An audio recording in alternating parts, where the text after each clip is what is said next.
नेपालमा चुनावको माहौल चलिरहेको छ। देश कुन दिशामा जान्छ, कस्ता मान्छे नेतृत्वमा आउँछन् भन्ने सबैको चासोको विषय हो भने एक नागरिकको अधिकार र कर्तव्य चुनावमा भाग लिने, जिम्मेदार भएर देश र आफ्ना सन्ततिको भविष्यलाई ध्यानमा राख्दै आफ्नो मत खसाउने बेला आएको छ। नमस्कार, म सूर्य कार्की। राष्ट्रिय स्वतन्त्र पार्टी घन्टीको राम्रो जनलहर देखिन्छ देशैभरि, हैन। बालेन, रवि, स्वर्णिम र अन्य हस्तीहरू युवा सहित चुनावमा अगाडि बढिरहेको छ र सम्भवतः यो चुनावमा राष्ट्रिय स्वतन्त्र पार्टी नम्बर 1 पार्टी भएर पनि आउँछ। नेपाली प्रजातन्त्रको जग, धरोहर र आधारशिला, नेपाली दलीय शासनको संस्थापक र अगुवा नेपाली काङ्ग्रेस, नेपालको लोकतन्त्रको लागि गरेको अतुलनीय योगदान र सबैभन्दा पुरानो पार्टी हुँदाहुँदै पनि ऐतिहासिक र गौरवशाली राजनैतिक दल भइकन पनि अहिले नेपाली काङ्ग्रेस निकै रोचक मोडमा उभिएको छ।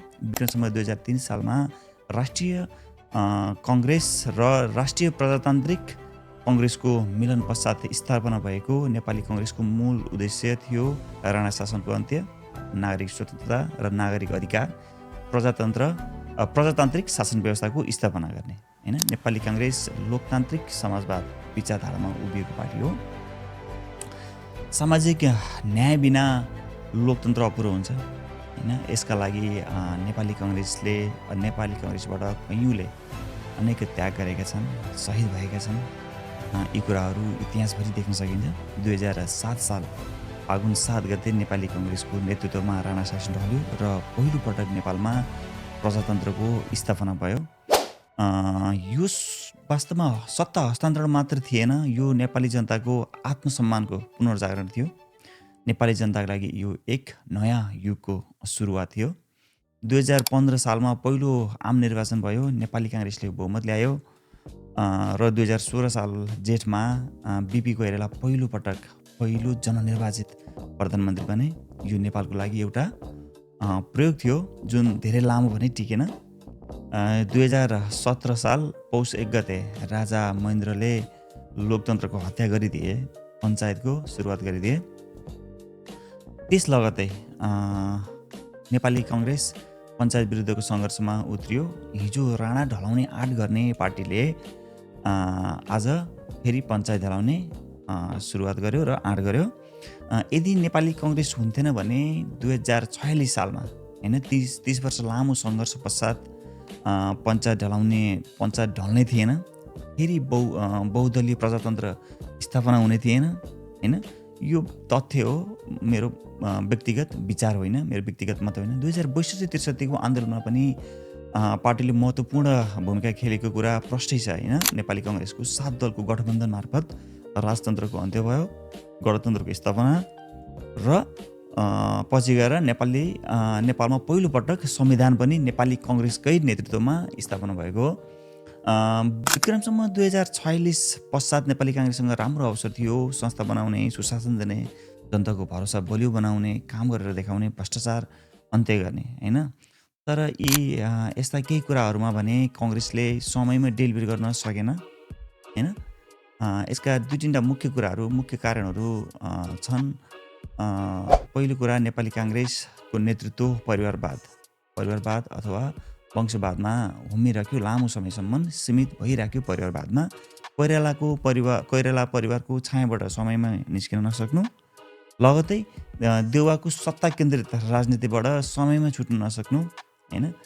कहिले कोइराला परिवारले निजी संस्था जस्तो बनाउने र कहिले देउवाले गरी खाने भाँडा जस्तो बनाउने अनि आशा लाग्दा नयाँ युवा नेताहरूले आउनै पाएनन् काङ्ग्रेसमा भन्दा गलत नहोला। दोस्रो, भ्रष्टाचारप्रति पनि काङ्ग्रेस शून्य सहनशीलताको नीति कहिले पनि लागू गर्न सकेन, हैन। यो ठुलो गल्ती हो काङ्ग्रेसको। धेरै पटक सरकार चलाउँदा पनि, धेरै पटक सरकारमा आफू रहँदा पनि भ्रष्टाचार छ भन्ने थाहा हुँदाहुँदै पनि, हैन, तैचुप मैचुप गरिराख्यो, भ्रष्टाचार मौलाउँदै गयो, हैन।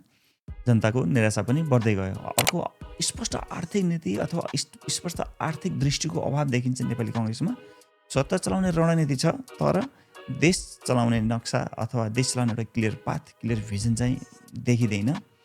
र सिद्धान्तविहीनसँग होइन, सिद्धान्तविहीन आफ्नो पार्टीसँग मेल नखाने विचार भएका पार्टीहरूसँग गठबन्धन गर्दै हिँड्नु, दीर्घकालीन नीतिभन्दा पनि अल्पकालीन गठबन्धनमा जोड गर्दै जानु, आफ्नै विचारसँग मेल नखाने दलहरूसँग सत्ता साझेदारी गर्दै अघि बढ्नु भनेको नेपाली काङ्ग्रेसको लागि घातक साबित भएको अहिले हामीले देख्न सक्छौँ। एक हिसाबले हेर्ने हो भने यो काङ्ग्रेसको लागि वैचारिक पतन नै हो भन्दा पनि फरक नपर्ला। नेपाली काङ्ग्रेस चुनाव मात्र होइन, विश्वसनीयतामा पनि हार्दै गयो, भरोसा हराउँदै गयो, विश्वास हराउँदै गयो।